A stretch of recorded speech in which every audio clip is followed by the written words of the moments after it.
I'm Scott Stein, and just about a year ago, a smartwatch emerged, which a lot of people were talking about, the Pebble watch. And it was interesting because, hey, this is a watch that ran apps and attempted to be a little smarter and was the first of its kind that was really defining a landscape that's pretty well known now as wearable tech.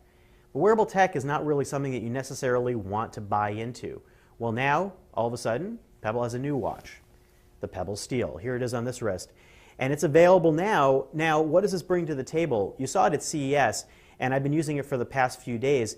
And it's not a revolution in wearable tech, but it does two things really well. It redesigns the watch, and it also finally creates an app store and a way to manage those apps that before you'd have to hunt around for. Now, does that add up to something that's a revolution on your wrist? Well, it depends on what you're looking for. It's not something futuristic in that next-gen type feeling compared to what we saw last year, but if you're looking for a watch that's smarter and a watch that's better designed, the Pebble Steel is about as good as it gets right now, and it's probably the first smartwatch you'd actually want to buy.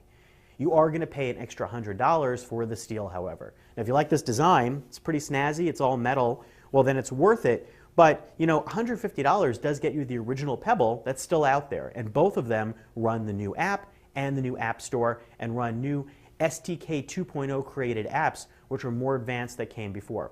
I'll get to that in a second. The design, you know, again, it's all about style. It's shaved down. There's a Gorilla Glass screen, which creates less glare on the watch face and makes the watch and the numbers pop more in daylight. You can still wear the Pebble Steel in the shower. It's 5 ATM, water resistant, just like the previous model. It also comes with a leather wristband in the box. Now that's not water resistant, but you can swap them out and pick which one you want. Kind of justifies the price a little bit more. It comes in glossy metal or it comes in this matte black design. And there are no other new real features in this other than a little glowing LED light, so when you plug it in and charge, you now know when it's done charging, and that could be used for other apps and notifications. It still vibrates, it's still got the same button layout, 3 buttons here, 1 button here, and it feels smaller, although the screen is exactly the same size as before. It's the body that's different. Now, what else is new? The apps. The apps are all completely new, but that's available to you if you get the Steel or you get the original Pebble. We've heard about these apps for a while. There are now partner apps like Yelp, ESPN, some big name quantities, Foursquare are available. Now, what they do, well, you know, don't get your hopes up too much because what this is still is a black and white display, not a touch screen, and there are 3 buttons over here that handle all of your interactivity. Foursquare allows you to check in anywhere you want. The Yelp app actually allows you to browse restaurants that are nearby. ESPN shows you sports scores, but not detailed stats yet. So it's helpful and it's fun, but it almost feels more like the idea of the Palm Pilot years ago. If you were to take Palm apps, shrink them down onto a watch, and make them connected with your data connection in your phone in your pocket. That's cool, but it's just not going to be something that's going to go into the next gen and allow you full touch interactivity right now. There are some other fitness apps and some games. There are a bunch of things already on the pre-release version that I looked at of the Pebble App Store, and they were all free, although a lot of them invited you to download a necessary partner app that was available on the actual Apple App Store that cost a couple of dollars. So some of them had some strings attached, but a lot of them, the watch faces and some of these other apps, you do get all right out of the box, which is a nice plus. The other positive thing about the Pebble in 2014 as compared to last year is that the experience on iOS and Android feels very much the same. A lot of the apps work perfectly interchangeably across both platforms. There are some apps that only work in Android, though, that I found, but a lot of them work on both iOS and Android. And you can get now, finally, the same types of notifications. You can tie in anything from Twitter, Facebook, anything that gets notifications on your phone pops up here. That was available before, but now you've got these apps that not only can mirror what's on your phone, but allow you to interact a little more with the buttons.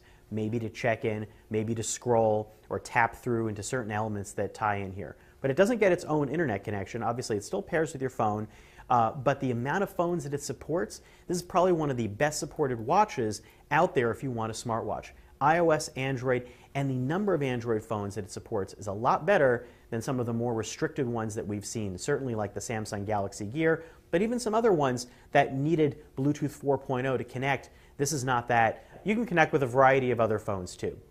The App Store also has some nice features in it that allow you to finally manage the apps on your Pebble. You can pull them off and put them on, but there are only 8 memory slots in the Pebble Steel, just like the original Pebble. That means 8 apps or app or watch faces, anything you put on here, only 8, that's pretty limiting. You will find you'll run out of that really fast. You can easily swap them out from your phone wherever you are, at a bus stop or wherever you might be. So it doesn't take a long time. But put aside your dreams of any sort of apps on here that's going to collect a lot of data over time, because you're going to be deleting and reinstalling those apps. It only takes a few seconds, but I would have liked a little more storage on this one. How do I feel about the Pebble Steel? I like it a lot. I'd want to buy one. It doesn't mean necessarily that you'd want to buy one, but this is a watch that is smarter, just like the Nest is a thermostat that's smarter. And maybe that's the best approach to take in smartwatches versus something weird and futuristic that flies off your wrist. Pebble Steel is probably the best smartwatch that I've seen. I'm Scott Stein, and that's a look at the new Pebble Steel.